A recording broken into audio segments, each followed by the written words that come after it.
வணக்கம். Big topic with Karthik Mayakumar. முருகப்பெருமான் இவரை பற்றி தான் முழுக்க பல விஷயங்களை பேச போகிற நிகழ்ச்சிகளை போகலாம்.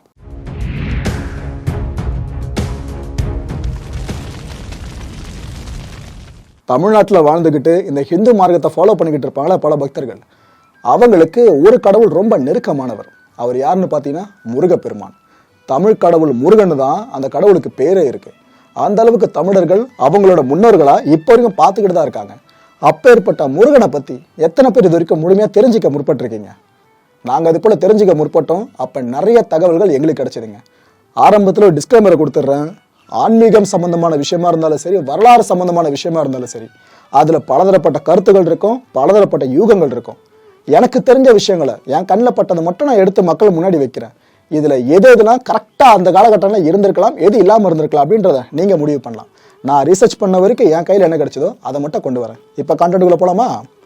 முருகப்பெருமான் 9000 ஆண்டுகளுக்கு முன்னாடி இந்த பூமியில் வாழ்ந்த ஒரு மனுஷனாக கருதப்பட்டு வராங்க. இது நிறைய பேரும் சொல்லியிருக்க விஷயம். இது அப்படியே நம்புங்கன்னு சொல்லலை, ஜஸ்ட் அதற்கு குறிப்புகள் அவங்க சொல்லியிருக்க விஷயம். தமிழை வடிவமைச்ச கடவுள் இவருன்னு ஒரு பேர் இருக்கு. 4000 வருஷங்கள் வரைக்கும் குமரனாவே வாழ்ந்ததாகவும் ஒரு கூற்று இருக்கு. அதனால தான் குமரன் முருகனுக்கு இன்னொரு பேர் சொல்லுவாங்க பார்த்தீங்களா. அப்படின்னா இளமை குறையாம வாழ்ந்துகிட்டு இருக்கவும் அர்த்தம். கிட்டத்தட்ட 4000 ஆண்டுகளா அந்த அளவுக்கு இருந்தவராம். இந்த பூமியில முதல்ல தோன்றின விஷயம் எதுன்னு கேட்டா ஆய்வாளர்கள் ஒவ்வொருத்தரும் ஒவ்வொரு மாதிரி சொல்லுவாங்க. ஆனா இப்ப இருக்கிற பெரிய நம்பிக்கை என்னன்னா மலைன்ற நம்பிக்கை தான். மலையில இருந்து தான் பாறைகள் வருது, பாறைகள்ல இருந்து தான் கற்கள் வருது, கற்கள்ல இருந்து மண் வருது. ஸோ எல்லாத்தோட பேஸ் பார்த்தா மலை தான் அப்படின்னு நம்புறவங்க இப்போ வரைக்கும் இருக்க தான் செய்கிறாங்க. இந்த மலையும் மலை சார்ந்த நிலத்தை நம்ம குறிஞ்சி அப்படின்னு சொல்லுவோம். அந்த குறிஞ்சி நிலத்தோட கடவுளா போற்றப்படுபவர் தான் முருகப்பெருமான். ஸோ தமிழுக்கு அதிபதியான சிவன் வழியே அடுத்த கடவுளை அவதரிச்சது முருகப்பெருமான் தான் அப்படின்ற பெரும் கூற்று ஒன்று இங்கே நிலவிக்கிட்டு இருக்கு. வட இந்தியாவில் பார்த்தீங்கன்னா முருகப்பெருமானை விட பிள்ளையாரை தான் பெருசாக போட்டுருவாங்க. ஆனால் தென்னிந்தியாவில் பிள்ளையாரை காட்டிலும் முருகனை தான் எல்லாம் வியந்து பார்ப்பாங்க, பெருசாக போட்டுக்கிட்டு இருக்காங்க. ஏன்னா சிவபெருமான் முதல்ல ஞானத்தை போதிச்சது வேற எந்த கடவுளுக்கும் கிடையாதான், முருகப்பெருமானுக்கு தானா. கல் தோன்றி மண் தோன்றா காலத்தே முன் தோன்றிய மூத்த குடின்னு சொல்லுவாங்க பாருங்க நம்ம தமிழ் குடிய. இந்த ஒரு வாக்கியம் உனக்கு தெளிவா புரிஞ்சிட்டாலே முருகப்பெருமானோட வல்லமை என்னன்றது உங்களுக்கு தெளிவா புரியும். ஆக்சுவலா இன்னும் ஒரு சில ஆய்வு குறிப்புகள் பார்த்தீங்கன்னா நடுக்கல்லை பத்தி அதிகமா பேசியிருப்பாங்க. அதாவது கடவுள் வழிபாடுன்ற ஒண்ணு இல்லாத காலகட்டம், பழந்தமிழர் காலகட்டம். ஓகேவா? அந்த டைம்ல இந்த காலமான முன்னோர்கள் இருப்பாங்களே, அவங்க வழியா அடுத்த தலைமுறை வந்துட்டு இருக்கோம், முன்னாடியே ஃபுல்லா இறந்துகிட்டே இருப்பாங்க. அப்படி மறைஞ்சு போற அவங்களோட முன்னோர்களுக்காக ஒரு கல்லை வச்சு வழிபடுவாங்க. அவங்களுக்கு அந்த கல்லுக்கு இவங்க மரியாதை கொடுக்கறது அவங்களுக்கே மரியாதை கொடுத்தாம நினைச்சுக்கிட்டு இருப்பாங்க. இப்போ கூட நிறைய வீட்டில் பண்ணுவாங்களேங்க முன்னோர்கள் வழிபாடு. இதுதான் அந்த காலகட்டத்தில் இப்போ வரைக்கும் கனெக்ட் பண்ற ஒரு விஷயம். இப்போ ஏற்பட்ட நடுக்கல் அப்படின்றது ஒரு குடும்பம் சார்ந்ததா இருந்தது. அப்படியே இந்த போர்களில் வீர மரணம் அடைகிறாங்களே, இவங்களுக்காக நடுக்கல் வச்சு வழிபடுற ஒரு பழக்கமும் வர ஆரம்பிச்சிருச்சு. ஸோ முதல்ல இருந்த நடுக்கல் அப்படியே இன்னொரு விஷயத்துக்கும் பயன்பட ஆரம்பிச்சிருக்கு. இதுக்கப்புறமா பார்த்தீங்கன்னா ஒவ்வொரு பழக்க வழக்கங்களுக்கு ஏற்ற மாதிரி மாற்றிக்க ஆரம்பிச்சாங்க. இந்த நடுக்கல் கல் தூண் அப்படின்னு மாறிச்சு, இந்த கல் தூண் கந்து அப்படின்னு மாறிச்சு. அல்டிமேட்டாக எங்கே வந்து நின்றுருக்கோம்? எஸ், கந்தன் வழிபாடு இருக்கு பார்த்தீங்கன்னா, முருகப்பெருமான் வழிபாடு. அது நடுக்கல் வழிபாட்டில் இருந்து வந்த ஒண்ணுதான்றது இப்போ வரைக்கும் பல பேரோட ஆழமான நம்பிக்கையா இருக்கு. ஸோ இந்த பெர்ஸ்பெக்டிவ் ஒருவேளை உண்மையா இருக்கும் பட்சத்தில் முருகப்பெருமான் தான் மூத்த கடவுளா அறிஞ்சிருக்கணும். அடியாநல்லூர் கேள்விப்பட்டிருக்கீங்களா? மற்றவங்களுக்கு இது தெரியுதோ இல்லையோ, முருகப்பெருமான் பக்தர்களுக்கு கண்டிப்பா தெரிஞ்சிருக்கணும். ஏன்னா இங்க கல்லறைகள் கண்டுபிடிக்கப்பட்டிருக்குங்க. அந்த கல்லறைகள் மேல சேவல் சின்னமும் வேல் சின்னமும் பொறிக்கப்பட்டிருக்கிறத பல ஆய்வாளர்கள் தங்களோட அனுபவ பதிவுகளை முன் வச்சுட்டு போயிருக்காங்க. 7000 ஆண்டுகள் பழமையானதா இந்த குறிப்பிட்ட கல்லறைகள் இருக்கலான்ற ஒரு அசம்ஷன் முன்வைக்கப்பட்டுக்கிட்டு இருக்கு. நான் முதல்ல சொன்னதுதான், இதுல எது உண்மையிலேயே இருக்கும் அப்படின்றத நாம கண்டுபிடிச்சு அந்த வேலை பிடிக்கிறதே பெரிய விஷயம். ஏன்னா இது எல்லாம் ஆய்வாளர்கள் சொல்லியிருக்க விஷயம் இருக்கப்ப அதை தாண்டி நம்ம ஈஸியா மறுத்துட்டு போயிட முடியாது. ஆரியர்கள் நம்ம மண்ணுக்குள்ள வர்ற ஒரு சூழல் இருந்துச்சு பார்த்தா ஏற்படுச்சு பாருங்க. அந்த டைம்ல அதுக்கு பிற்பாடுதான் பிணங்களை எரிக்கிற ஒரு சடங்கு இங்க ஆரம்பிக்கப்பட்டிருக்கலாம்னு சொல்லப்படுதுங்க. அதுக்கு முன்னாடி வரைக்கும் கல்லறைகள் மட்டும்தான் இங்க ஃபுல்லா புழக்கத்துல இருந்திருக்கான். இதுக்கப்புறம் தான், இட் மீன்ஸ் ஆரியர்கள் வருகைக்கு அப்புறம் தான் முருகப்பெருமான் சுப்பிரமணிய சுவாமியா மாறினதாகவும் ஒரு கூற்று இருக்கு. என்னப்பா இது புதுசா இருக்கு, முருகப்பெருமான் சார்ந்து இப்பேற்பட்ட வரலாறு நாங்கள் கேட்டதே இல்லையா அப்படின்னு கேட்டீங்கன்னா அதுதாங்க ரிசர்ச்ன்றது.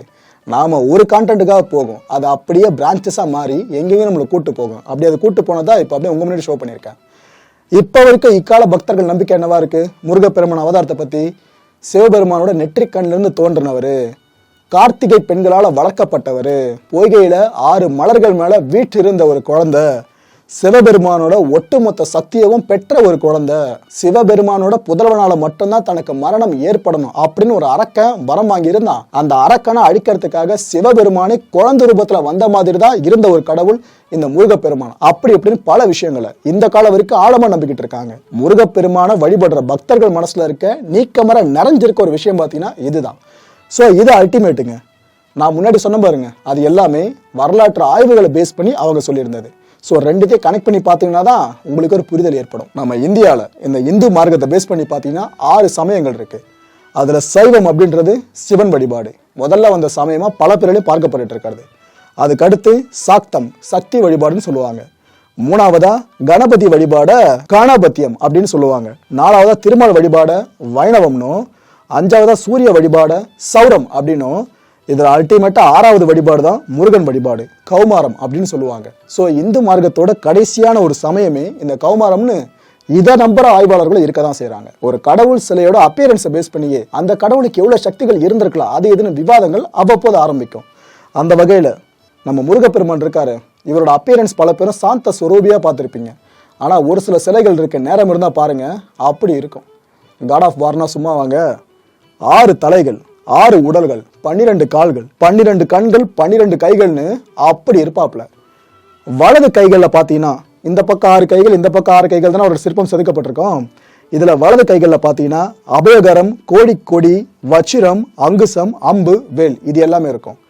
இடது 6 கைகளில் பார்த்தீங்கன்னா வரமளிக்கிற கைங்க. முதல்ல எந்த அளவுக்கு தாக்க தயாரா இருக்காரோ அதே அளவுக்கு காக்கவும் தயாரா இருப்பாரு. 2வது கையில தாமரை, மணி, மழு, தண்டாயுதம், வில் இத்தனை விஷயங்கள் இருக்குமா. இந்த 12 கைகளை பத்தின சிறப்புகளை சொல்றதா இருந்தா 100 எபிசோடு போடலாம், அவ்வளவு விஷயங்கள் இருக்கு. அடுத்ததா சரவண பவ, ஓம் நமச்சிவாய.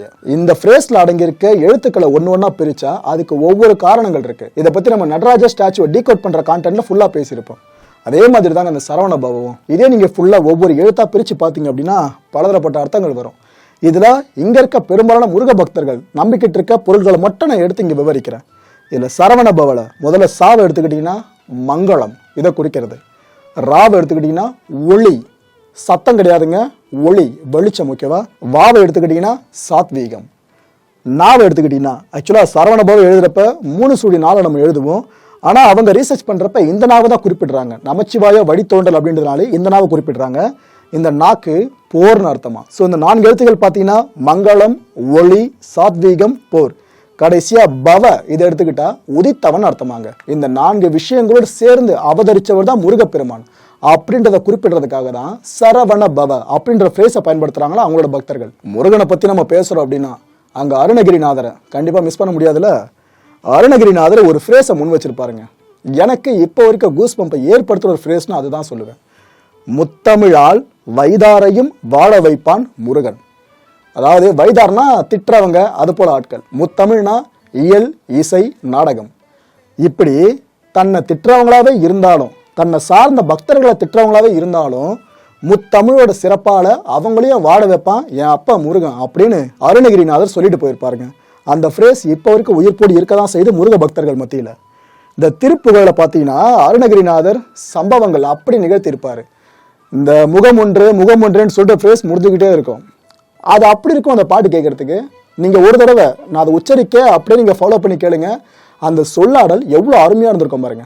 ஏறு மயில் ஏறி விளையாடு முகம் ஒன்றே, ஈசருடன் ஞானமொழி பேசும் முகம் ஒன்றே, கூறும் அடியார்கள் வினை தீர்க்கும் முகம் ஒன்றே, குன்று உருவ வேள் வாங்கி நின்ற முகம் ஒன்றே, மாறுபடு சூரரை வதைத்த முகம் ஒன்றே, வள்ளியை மனம் புணர வந்த முகம் ஒன்றே, ஆறுமுகம் ஆன பொருள் நீ அருள வேண்டும், ஆதி அருணாச்சலம் மலர்ந்த பெருமாளே. முருகப்பெருமானோட பெருமைகளை அருணகிரிநாதர் சொல்ல கேட்டுக்கிட்டே இருக்கலாம். அப்படிதான் இருந்திருக்காரு. ரைட்டு. முருகப்பெருமான் அழிச்ச 6 பகைவர்களை பத்தி படிச்சிருக்கீங்களா? ஆக்சுவலா இது உண்மை பொய் இது மாதிரி பார்க்காதீங்க. இந்த விஷயத்தை பேஸ் பண்ணி சொல்றேன். இந்த 6 விஷயத்தை மட்டும் நீங்க கரெக்டா அழிச்சிட்டீங்க அப்படின்னா கடவுள் ஸ்தானத்துக்கு உங்களால் உயர முடியும். அப்பேற்பட்ட விஷயங்களை தான் முருகப்பெருமான் அழிச்சதா சொல்லப்படுது. அதில் முதல் விஷயம் ஆணவம். 2வது கர்மா. இந்த நம்ம போன ஜென்மத்தில் பண்ணது இந்த ஜென்மத்தில் நிறைய பாவங்கள் பண்ணிக்கிட்டு இருப்போம் பாருங்க. அது திருப்பி நம்மளுக்கு 2 மடங்கு அடிக்கிறதுக்கு தயாராக இருக்கும் பாருங்க. அப்பேற்பட்ட கர்மா. கோபம், சுயநலம், பாகுபாடு. நீ மேலே நான் கீழே, நான் இந்த சாதினா மேலே இந்த சாதினா நீ கீழே, இது போல் கேவலமான வேலை இருக்குது பாருங்க. மனப்பான்மை, அந்த பாகுபாடு. இது கடைசியாக பொறாமை. என்னால் முடியல, அவனாச்சும் முடியுது அப்படின்னு சந்தோஷப்படாமல், என்னால் முடியல உன்னாலே முடியக்கூடாது, ஐயோ உன்னால் முடிஞ்சிருச்சா நசமாக போகணும் அழிஞ்சிடணும் அப்படின்னு பொறாமப்படுவோம் பாருங்க. இப்படி இந்த 6 விஷயங்களை தான் 6 பகைவர்களாக முருகன் பார்த்துருக்காரு. அந்த 6 பகைவர்களை அழிச்சிருக்காரு. முருகப்பெருமானோட பக்தர்கள் எல்லாருமே இந்த 6 பகைவர்களை மட்டும் அழிச்சிட்டா முருகப்பெருமான் அளவுக்கு உயரவும் வாய்ப்பு இருக்கிறதா? நான் இல்லைங்க. முருகப்பெருமான தீவிரமா ஃபாலோ பண்ணிக்கிட்டு இருக்க நிறைய சித்தர்கள் இருப்பாங்களே, அவங்களோட ஃபாலோவர்ஸ்க்கு முன்வைக்கிற கூற்றா இருந்துகிட்டு இருக்கு. இந்து மார்க்கத்தை பொறுத்த வரைக்கும் ஒவ்வொரு கடவுளுக்கும் ஒவ்வொரு வாகனத்தை நம்ம பார்த்திருப்போம். அந்த வகையில முருகப்பெருமானுக்கு மயில் வாகனத்தை நம்ம பார்த்திருப்போம். மயில் வாகனம்னு அவருக்கு ஒரு பேரே இருக்கு. ஆக்சுவலா இந்த ஒரு ஸ்டோரி ரொம்ப இன்ட்ரெஸ்டிங்கா இருக்குங்க. தனக்கு எதிரியா இருந்த ஒரு அரக்கனை அழிக்காம அந்த அரக்கனுக்கு விமோச்சனம் கொடுத்து அந்த அரக்கனையே தன்னோட வாகனமா மாத்தின பெருமை முருகப்பெருமானுக்கு இருக்கு. எந்த அளவுக்கு அடிப்பாரோ அந்த அளவுக்கு அணைப்பாரு. அவங்க தெரிஞ்சிட்டா ஓகேவா, அந்த அளவுக்கு அணைப்பாருன்னு முருகப்பெருமான் பக்தர்கள் பயங்கரமா அரோகரா முழக்கம் எடுப்பாங்க பாத்தீங்களா. லிட்டரலா அதை உணர்த்துறது தான் இந்த ஒரு விஷயம். இந்த முருகப்பெருமான் அப்படின்னாலே சைவ வழிபாடு தான் நம்ம பார்த்துருக்கோம். ஆனால் அசைவ வழிபாடும் முருகப்பெருமான் சார்ந்து இருக்குன்னு சொன்னால் எத்தனை பேரால் நம்ப முடியும்? இதுக்கு ஆத்தன்டிகேஷன் சொல்லிட்டு ஒரு சில சிலைகளை கூட பார்க்க முடியுங்க. என்னன்னா, அந்த அசைவ முருகப்பெருமானுக்கு ஒரு படையல் இடுறாங்க. அதில் இந்த ஆட்டு ரத்தம் இருக்குல்ல, அதையும் இந்த திணை மாவு இருக்கு பாருங்க, இதையும் சேர்த்து படைப்பாங்களாம். இதை நம்ம டெக்ஸ்ட் புக்கில் கூட படித்த ஞாபகம் எனக்கு இருக்குது. இந்த வீடியோ பார்த்துட்டு இருக்க ஒரு சிலருக்கும் இந்த கனெக்ட் ஏற்படும் நம்புகிறேன்.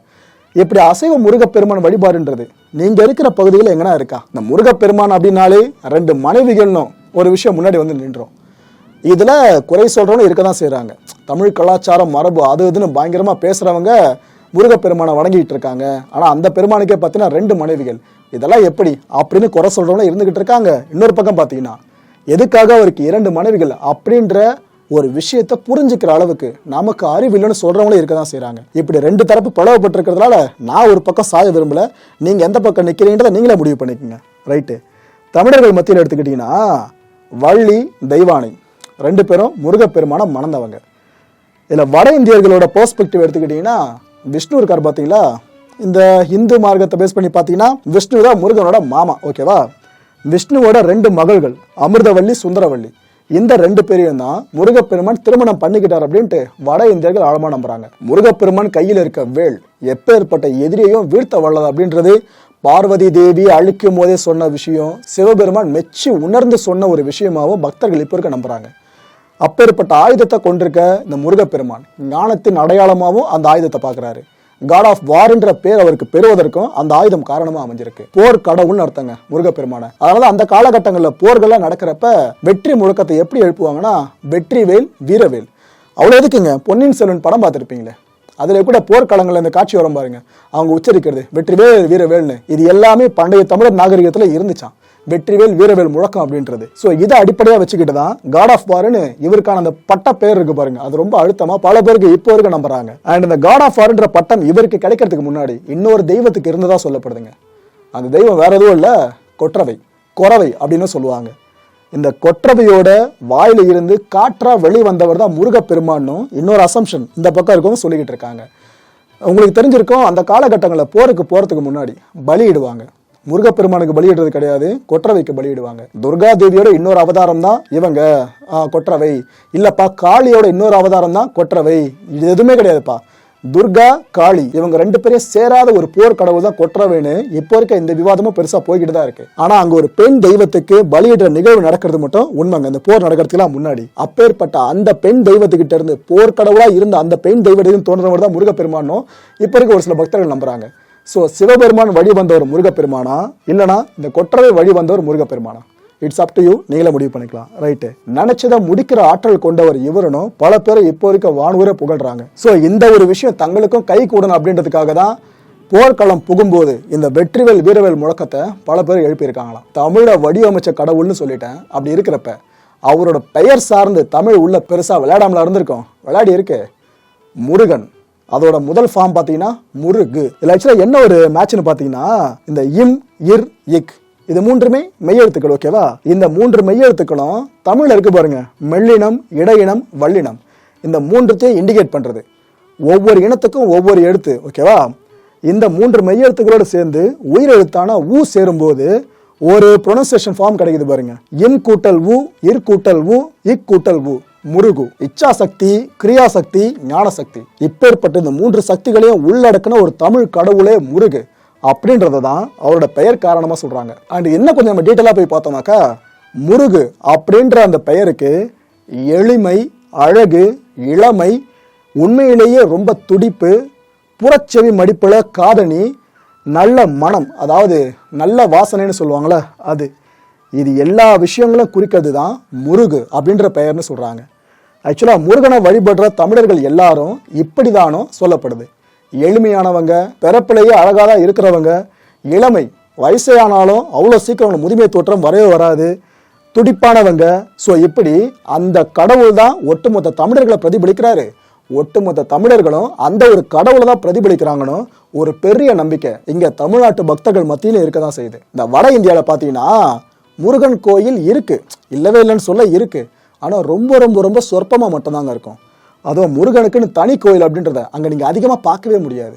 இதுவே தென்னிந்தியா சைடு வந்து பாருங்க, குன்றி இருக்கும் இடமெல்லாம் குமரன் இருப்பான்னு சொல்லுவாங்க. அதாவது தென்னிந்தியாவில் முருகப்பெருமானுக்குன்னு தனியாக எந்த அளவுக்கு சன்னதிகள் இருக்கு அப்படின்றத இந்த ஒரு ஃப்ரேஸ் நம்மளுக்கு தெள்ள தெளிவாக உணர்த்துது. அண்ட் இந்த வட இந்தியர்கள் இன்னொரு நம்பிக்கை கொண்டிருக்காங்க, அதை பற்றியே சொல்கிறேன், ரொம்பவே இன்ட்ரெஸ்டிங்காக இருக்கும்.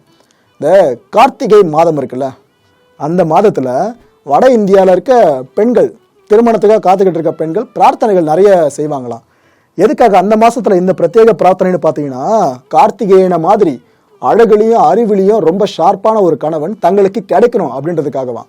ஸோ இந்த கார்த்திகை மாத வழிபாடுன்றது வட இந்தியாவில் எப்படி இருக்குது பார்த்தீங்களா. அடுத்தபடியாக அறுபடை வீடுகள். இது இக்கால தலைமுறையில் இருக்க எத்தனை பேருக்கு இந்த ஒரு லிஸ்ட்டு தெரியும்னு தெரியலங்க. அதுவும் மதுரைக்கு ஒரு பெரிய பேர் இந்த அறுபடை வீடுகள் மூலமாக கிடைச்சிருக்கு. 2 அறுபடை வீடு இருக்க இடம் நம்ம மதுரை தான். இல்லை மொதல் அறுபடை வீடு பார்த்தீங்கன்னா திருப்பரங்குன்றம், அடுத்த தூத்துக்குடியில் திருச்செந்தூர், அண்ட் திண்டுக்கல்ல பார்த்தீங்கன்னா பழனி, தஞ்சாவூரில் சுவாமிமலை, திருவள்ளூரில் நம்ம திருத்தணி, அண்ட் அல்டிமேட்டாக அதே மதுரையில் பழமுதிர்ச்சோலை.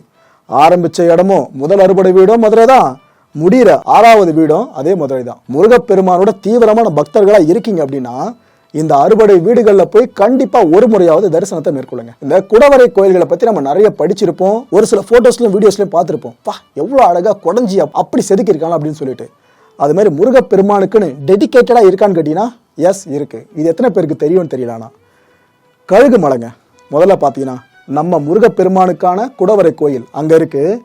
திருக்கழுக்குன்றத்தில் இருக்குது, குன்றக்குடியில் இருக்குது, குடுமியான் மலை இருக்குது பாருங்க அங்கேயே இருக்குது, சித்தண்ணா வாசலில் இருக்குது, வள்ளி கோயிலில் இருக்குது, அண்ட் அல்டிமேட்டாக நம்ம மாமல்லபுரம் இருக்குது பாருங்க அங்கே வரைக்கும் இருக்குது. சரிப்பா, தென்னிந்தியாவில் முருகர் வழிபாடு அதிகம்னு சொல்லிட்டீங்க, வட இந்தியாலையும் ஓகே, அவங்க ஒரு மாதிரி முருகனை புரிஞ்சிருக்காங்க, அவங்க வழிபட்டுக்கிட்டு இருக்காங்க.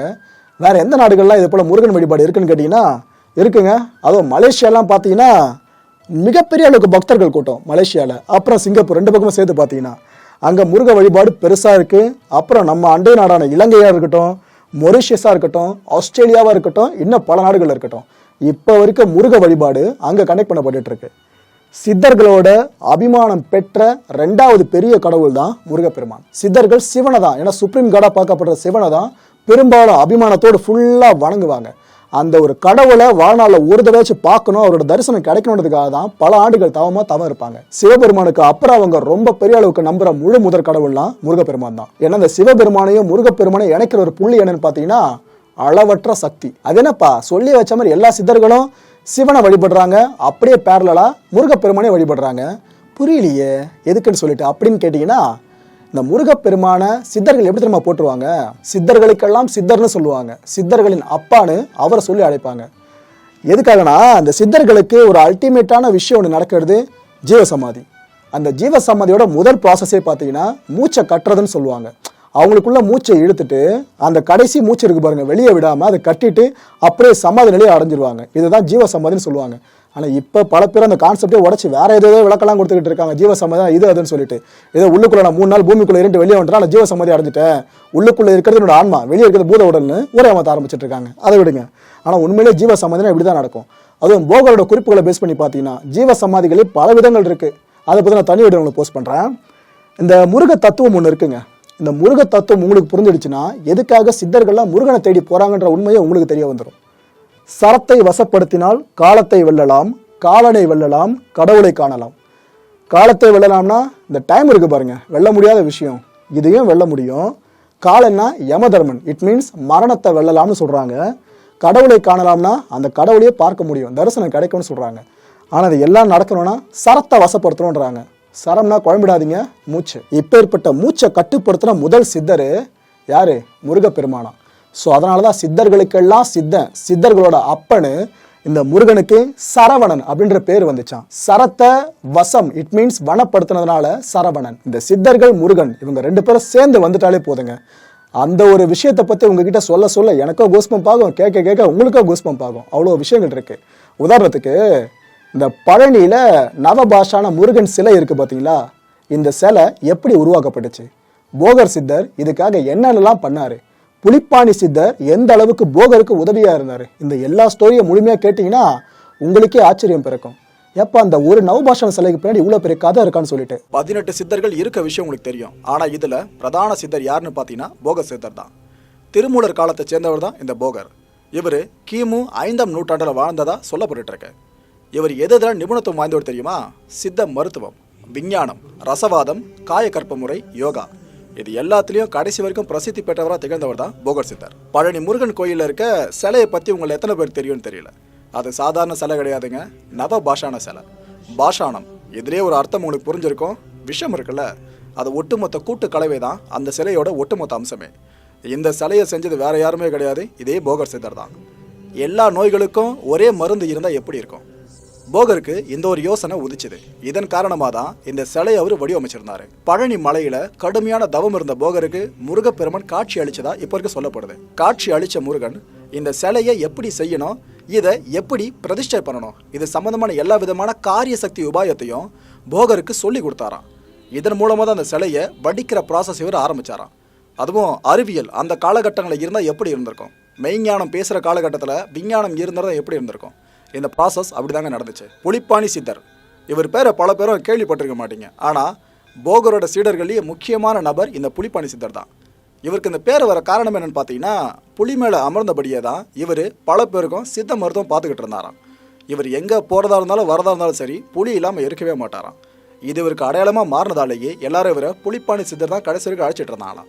இந்த நவபாஷான சிலை செய்கிற ப்ராசஸ் இருக்குல்ல, இதில் போகர் அவர்கள் என்னென்ன உத்தரவுகள்லாம் பிறப்பிக்கிறாரோ அது எல்லாத்தையும் செயல்முறைப்படுத்துறது தான் இந்த புலிப்பாணி சித்தரோட தலையாய பணியே. இவர் என்ன பண்ணுறாரு, ஒரு டீமை ஃபார்ம் பண்ணுறாரு. அந்த டீமுக்கு பார்த்தீங்கன்னா போகர் ஹெட்னு தெரிஞ்சிடுச்சு. இவருக்கு அடுத்த இடத்துல இருக்கவர் புலிப்பாணி சித்தர். இவருக்கு கீழே கிட்டத்தட்ட 81 உபசித்தர்களை வரவழைக்கிறாரு. வரவழைச்சி 9 வருஷங்கள் வரைக்கும் 4448 மூலிகைகளை சேர்த்து 81 பாஷாணங்களை செய்கிறாங்க. இதை செஞ்சு முடிச்சுட்டு 9 கலவைகளை அதை பிரிக்கிறாங்க. இந்த மிக்சர்ஸ்ன்னு சொல்லுவோம் பார்த்தீங்களா, அது மாதிரி 9 கலவையாக பிரிக்கிறாங்க. 9 விதமான எரிபொருட்களால் இந்த கலவையை சூடுபடுத்துகிறாங்க. 9 விதமான வடிகட்டி முறையில், அதாவது ஃபில்ட்ரேஷன் ப்ராசஸ்னு சொல்லுவோம், அதை அப்பயே பண்ணியிருக்காங்க. 9 விதமான வடிகட்டுதல் முறையில் இதை அப்படியே ஃபில்டர் பண்ணிவிட்டு மணலுக்கு அடியில் இந்த சிலையை புதைச்சி வச்சிடுறாங்க. இதுக்கு பிறகு குறிப்பிட்ட நாளில் மணலுக்கு அடியில் புதைச்சி வச்சிருந்த அந்த சிலையை வெளியே எடுத்து அதுக்கு அபிஷேகம் பண்ணுறாங்க. அந்த அபிஷேகம் பண்ணுற முறையில் கூட வித்தியாசமான முறைகளை போகர் சொல்ல சொல்ல மற்ற சித்தர்கள் எல்லாருமே கையாண்டிருக்காங்களாம். இந்த அபிஷேகம் முடிஞ்சதுக்கு பிறகு மந்திர சொற்கள் பிரயோகம் அதுக்கப்புறம் தான் நடத்தப்படுது. எனக்கு தெரிஞ்ச அந்த காலகட்டங்களில் சமஸ்கிருதத்தில் இந்த மந்திரத்தை சொல்லியிருக்க வாய்ப்பே இல்லை. தமிழில் தான் முழுக்க முழுக்க முதல் மந்திரம் சொல்லப்பட்டிருக்கும். ஆனால் இப்போ கோயில்கள் அப்படியே நடந்துக்கிட்டு இருக்கு. இந்த நவபாஷானம்னு சொன்னாலங்க, விஷயங்களோட கூட்டு கலவைன்னு சொல்லிட்டு அதோட பெயர்கள் என்னென்ன அதை பற்றி ஒன்று ஒன்றா சொல்கிறேன். தமிழ்லையும் சொல்கிறேன், ஆங்கிலத்துலேயும் சொல்கிறேன். அதை பார்த்ததுக்கப்புறம் நீங்களே ஒரு முடிவுக்கு வரலாம். இப்போ இருக்க அறிவியலில் ஒன்றுமே இல்லை, அந்த காலகட்டங்களில் அறிவியல் உச்சத்தை தொட்டு இருக்கு சித்தர் வழிபாடு மூலமாக சொல்லிட்டேன். கௌரி பாஷானம் இதை நாம் ஆசனிக் பென்டசல்ஃபேட் அப்படின்னு சொல்லுவோம். கெந்தக பாஷானம் இதை சல்ஃபர்னு சொல்கிறோம். சீலை பாஷானம் இதை ஆசனிக் டை சல்ஃபைட்னு சொல்லுவோம். வீர பாஷானம் இதை மெர்க்குரி குளோரைட்னோ. கச்சாள பாஷானம் இதுக்கு அடுத்தபடியாக வெள்ளை பாஷானம் இதை ஆசனிக் ட்ரை ஆக்சைடுன்னு சொல்லுவோம். தொட்டி பாஷானம், சூத பாஷானம் இதை தான் நாம் மெர்க்குரின்னு சொல்கிறோம். இதுக்கு அடுத்து கடைசியாக சங்கு பாஷானம். இத்தனை பாஷானங்களை சேர்த்து தான் அந்த நவ பாஷான சிலை உருவாக்கப்பட்டுச்சு. இந்த நவ பாஷான சிலையை பற்றி பல பேரும் பல விஷயங்களை சொல்லியிருக்காங்க. ஆனால் யார் என்ன சொன்னாலும் போகர் சொல்கிற மாதிரி வராது இல்லையா?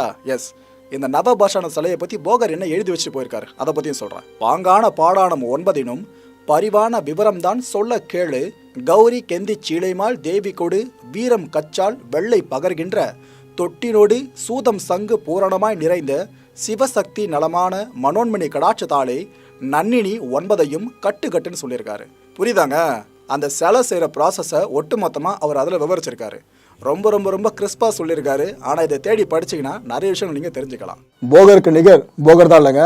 ஓகே, ஏன்னா இந்த வீடியோ பார்த்ததுக்கப்புறம் நிறைய பேரும் பழனிக்கு போயிட்டு வருவீங்க நம்புறேன். இப்போ குடமுழுக்கு விழா வேற பழனியில், ஸோ புரிஞ்சிருக்கோம் நம்புறேன் உங்களுக்கு. ரைட்டு.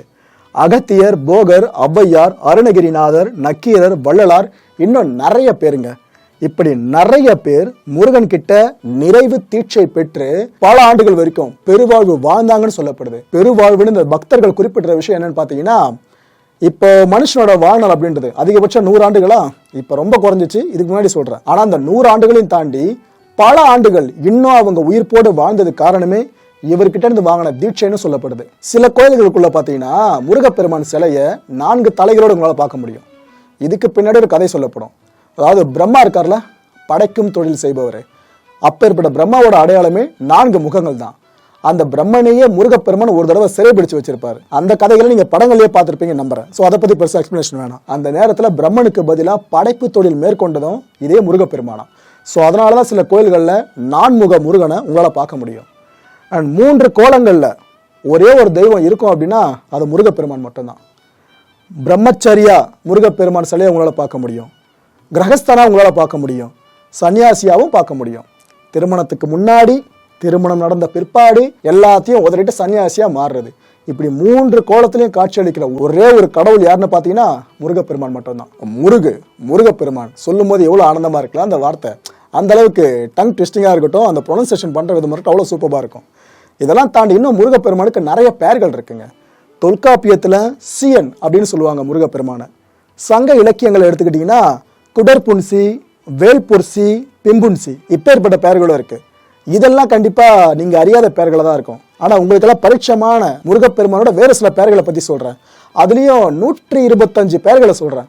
அதை முழுமையா நீங்க கேட்டீங்க அப்படின்னா, ஓ இது எல்லாமே குறிக்கிறது நம்ம முருகப்பெருமான தானா அப்படின்ற ஆச்சரியம் உங்களுக்கே பிறக்கும். சக்திபாலன், சரவணன், சுப்பிரமணியன், குருபரன், கார்த்திகேயன், சுவாமிநாதன், தண்டபாணி, குக அமுதன், பாலசுப்பிரமணியன், நிமலன், உதயகுமாரன், பரமகுரு, உமைபாலன், தமிழ்ச்செல்வன், சுதாகரன், சத்குணசீலன், சந்திரமுகன், அமரேசன், மயூரவாகனன், செந்தில்குமார், தணிகை வேளன், குகானந்தன், பழனிநாதன், தேவசேனாபதி, தீஷிதன், கிருபாகரன், பூபாலன், சண்முகம், உத்தமசீலன், குருசாமி, திரு ஆறுமுகம், ஜெயபாலன், சந்திரகாந்தன், பிரபாகரன், சௌந்தரேகன், வேல்முருகன், பரமபரன், வேளையா, தனபாலன், படையப்பன், கருணாகரன், சேனாபதி, குகன், சித்தன், சைலொளிபவன், கருணாலயன், திரிபுரபவன், பேரழகன், கந்தவேல், விசாகனன், சிவகுமார், ரத்னதீபன், லோகநாதன், தீனரீசன், சண்முகலிங்கம், குமரகுரு, முத்துக்குமரன், அழகப்பன், தமிழ்வேல், மருதமலை, சுசிகரன், குமரன், தயாகரன், ஞானவேல், சிவகார்த்திக், குஞ்சரி மணாளன், முருகவேல்,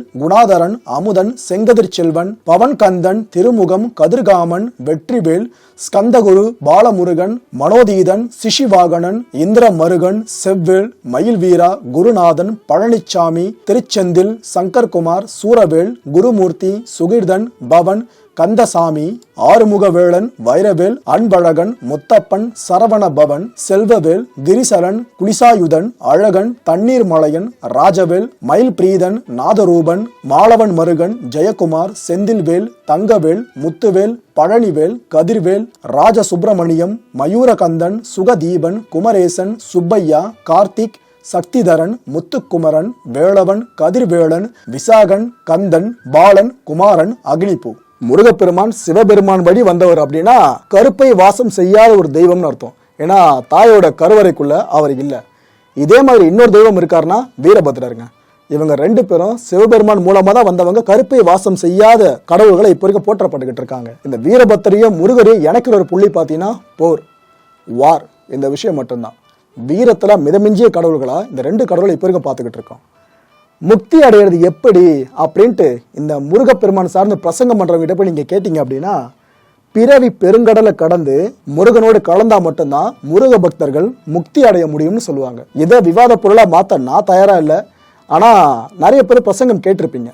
நீங்க முடிவு பண்ணிக்கலாம் இந்த முக்தி அடைகிற படிநிலை எந்த அளவுக்கு பெருசானதுன்னு சொல்லிட்டு. இந்த மற்ற கடவுள்களை காட்டிலும் முருகன் கிட்ட இன்னொரு பெரிய சிறப்பம்சம் என்ன தெரியுமா? நீங்க மற்ற கடவுள்களை வணங்குறீங்கன்னா அந்தந்த கடவுள்களை மட்டும்தான் வணங்குறீங்கன்னு அர்த்தம். ஆனா முருகப்பெருமானை வழங்குறீங்க, வழிபடுறீங்க அப்படின்னா உங்களோட முன்னோர்கள் எல்லாரையும் வழிபடுறதுக்கு சமம், சித்தர்கள் எல்லாரையும் வழிபடுறதுக்கு சமம். ஏன்னா இந்த முன்னோர்கள் சித்தர்கள் ரெண்டு தரப்பையே ஒன்னா இணைக்கிற மையப்புள்ளியே முருகப்பெருமான் தான். மக்களே, என் அன்பார்ந்த முருக பக்தர்களே, நீங்க எல்லாம் சிந்திக்க வேண்டிய முக்கியமான ஒரு விஷயம் என்ன அப்படின்னு பார்த்தீங்கன்னா, முருகன் வழிபாடு ஏன் எதுக்காக அப்படின்ற புரிதல் இப்போ இருக்கும் முழுசாக இருந்திருக்கா? இந்த கான்டென்ட்டை ஃபுல்லாக ட்ராவல் பண்ணியிருந்தீங்கன்னா கண்டிப்பாக அந்த புரிதல் உங்களுக்கு ஏற்பட்டிருக்கும். ஏற்படாதவங்களுக்காக இப்போ சொல்கிறேன், எளிமை பெருந்தன்மை, நமக்கு எதிரியாக இருந்தவன் திருந்துட்டான் அப்படின்னா அவனையே நம்ம காக்கிறது, அன்பு கருணை வீரம், இது எல்லாமே தமிழனோட அடிப்படை பண்புகளாக பார்க்கப்படும். அப்பேற்பட்ட அடிப்படை பண்புகள் கொண்ட தமிழனா நீங்கள் இருந்தீங்க அப்படின்னா முருக வழிபாடு முக்கியமான ஒன்று. அடுத்த நிகழ்ச்சியை சந்திக்கலாம். நன்றி, வணக்கம்.